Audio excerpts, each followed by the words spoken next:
Assalamualaikum warahmatullahi wabarakatuh. Perkenalkan, nama saya Gunawan Putra Armanda dengan NIM 210800034 dari program studi D3 Teknik Pertambangan Fakultas Teknik Universitas Negeri Padang. Pada video ini saya akan menjelaskan wawasan Nusantara yang sering ditemukan di lingkungan terdekat. Penugasan video ini bertujuan untuk memenuhi tugas mata kuliah Pendidikan Kewarganegaraan yang diampu oleh Bapak Firza SPD MPD. Sebelum saya menjelaskan wawasan Nusantara yang sering ditemukan di lingkungan terdekat saya akan menjelaskan apa itu wawasan Nusantara. Wawasan Nusantara merupakan cara pandang terhadap bangsa dengan tujuan menjaga persatuan dan kesatuan yang diwujudkan dengan mengutamakan kepentingan nasional dibandingkan kepentingan pribadi, kelompok atau golongan tertentu. Wawasan Nusantara sendiri digunakan sebagai pedoman, motivasi, dorongan, dan rambu-rambu dalam menentukan kebijaksanaan, keputusan, tindak dalam penyelenggaraan negara di tingkat pusat dan daerah, maupun bagi seluruh rakyat Indonesia dalam kehidupan bermasyarakat, berbangsa, dan bernegara. Wawasan Nusantara memiliki dua tujuan utama, di antaranya tujuan wawasan Nusantara keluar adalah menjamin kepentingan nasional dalam era globalisasi yang kian mendunia maupun kehidupan dalam negeri. Kemudian turut serta melaksanakan ketertiban dunia berdasarkan kemerdekaan, perdamaian abadi, keadilan sosial, dengan sikap saling menghormati. Bangsa Indonesia harus terus-menerus mengamankan, menjaga kepentingan nasional dalam kehidupan internasionalnya di semua aspek kehidupan, baik politik, ekonomi, sosial budaya maupun pertahanan dan keamanan demi tercapainya tujuan nasional yang tertera dalam Undang-Undang 1945. Tujuan wawasan Nusantara ke dalam adalah menjamin persatuan dan kesatuan di segenap aspek kehidupan nasional, baik aspek alamiah maupun aspek sosial.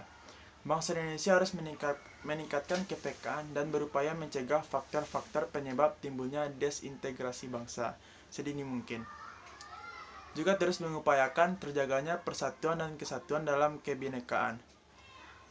Penerapan nyata wawasan Nusantara dapat dilakukan melalui cara berpikir, bersikap, bahkan berucap. Selanjutnya, ada contoh-contoh wawasan Nusantara yang terjadi di lingkungan tempat tinggal saya. Yang pertama, tidak berpartisipasi dalam gotong royong.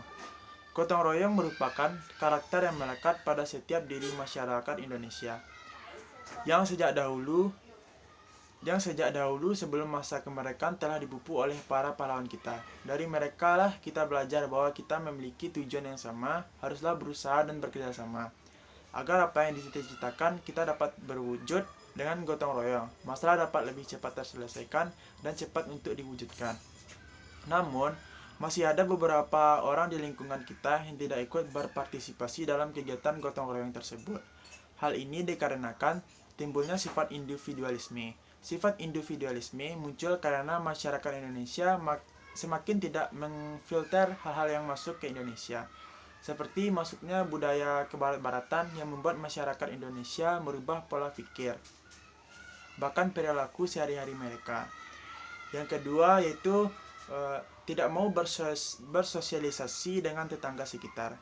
Sebagai makhluk sosial, manusia membutuhkan pertolongan dan orang lain. Oleh karena itu, kita sebagai makhluk sosial harus menjalin hubungan yang baik dengan orang lain. Namun, nyatanya masih ada lingkungan kita yang tidak mau menjalin hubungan yang baik, bahkan tidak mau berinteraksi antar tetangga. Yang ketiga, mengabaikan orang lain dan barat tangan. Sebagai masyarakat yang tinggal di suatu lingkungan, hendak kita saling tolong-menolong, serta ringan tangan. Namun masih ada orang-orang yang tidak mau menolong orang lain, hanya karena beranggapan bahwa itu bukanlah masalah, ataupun bukan urusan mereka. Dan sekian penjelasan saya tentang wawasan Nusantara, dan masalah wawasan Nusantara di lingkungan sekitar. Mohon maaf apabila ada kata-kata yang salah. Wabillahi taufiq wal hidayah. Assalamualaikum warahmatullahi wabarakatuh.